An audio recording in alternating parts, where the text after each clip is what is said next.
আগামীর বাংলাদেশের সকল রাজনৈতিক দল মিলেমিশে আগামীর বাংলাদেশ বিনির্মাণ করবে এবং সকলে একসাথে যেন বাংলাদেশে কাজ করতে পারে তিনি সেই পরিবেশ উপহার দিবেন।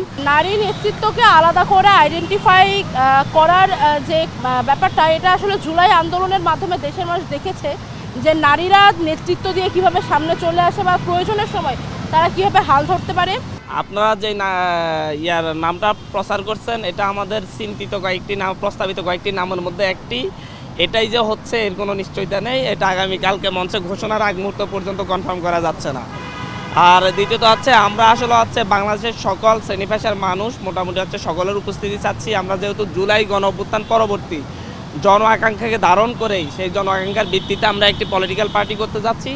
সেই জায়গা থেকে আমরা আমাদের শহীদ পরিবারকে দাওয়াত করছি, কার্ড দিয়ে আহতদেরকে আমরা দাওয়াত করছি, আমরা পাশাপাশি উপদেষ্টাদেরকে দাওয়াত করছি এবং আমরা সকল রাজনৈতিক দল যারা ফ্যাসিবাদ বিরোধী আন্দোলনে আমাদের সঙ্গী ছিল আমরা তাদের সকলকে দাওয়াত করছি, সুশীল সমাজকে দাওয়াত করছি, শিক্ষক সমাজকে দাওয়াত করছি এবং আমরা আমাদের বিদেশি বন্ধু যারা আছে কূটনীতিকদেরকেও আমরা দাওয়াত করছি।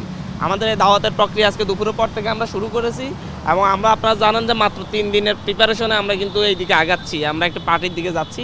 সুতরাং আমাদের প্রিপারেশনে অনেকটা অভাব রয়েছে, যার কারণে হয়তো আমরা সকলকে নিয়ে সব জায়গায় যেতে পারছি না। বিভিন্ন মাধ্যমে আমরা কাউকে মেইলের মাধ্যমে, কাউকে আমরা হোয়াটসঅ্যাপের মাধ্যমে, কাউকে আমরা সরাসরি নিজেরা গিয়ে আমরা দাওয়াত করছি। প্রধান উপদেষ্টা অত্যন্ত আন্তরিকতার সাথে আমাদের দাওয়াত গ্রহণ করেছেন এবং তিনি আমাদের জন্য শুভেচ্ছা জানিয়েছেন, বলেছেন যে আগামীর বাংলাদেশের সকল রাজনৈতিক দল মিলেমিশে আগামীর বাংলাদেশ বিনির্মাণ করবে এবং সকলে একসাথে যেন বাংলাদেশে কাজ করতে পারে তিনি সেই পরিবেশ উপহার দিবেন। পাশাপাশি উনি আমার দাওয়াতটা আন্তরিকতার সাথে গ্রহণ করেছেন।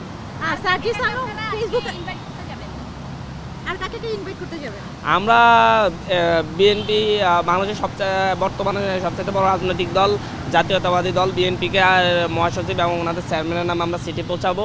পাশাপাশি আমরা বাংলাদেশ জামাতে ইসলামী, ইসলামী আন্দোলন বাংলাদেশ, গণতন্ত্র মঞ্চ এদেরকে আমরা সরাসরি চিঠি পৌঁছানোর চেষ্টা করব। আপাতত এটাই। আর আমাদের বিভিন্ন টিম বিভিন্ন জায়গায় দাওয়াত নিয়ে কাজ করছে। তার ফেসবুক পেজে লিখেছেন জাতীয় নাগরিক পার্টি কনফার্ম। উনি কনফার্ম করেছেন। আমরা যতটুকু বলবো যে আমাদের এখানে কয়েকটা নাম প্রস্তাবিত এসেছে, তার মধ্যে একটি এটি অন্যতম একটি এটি।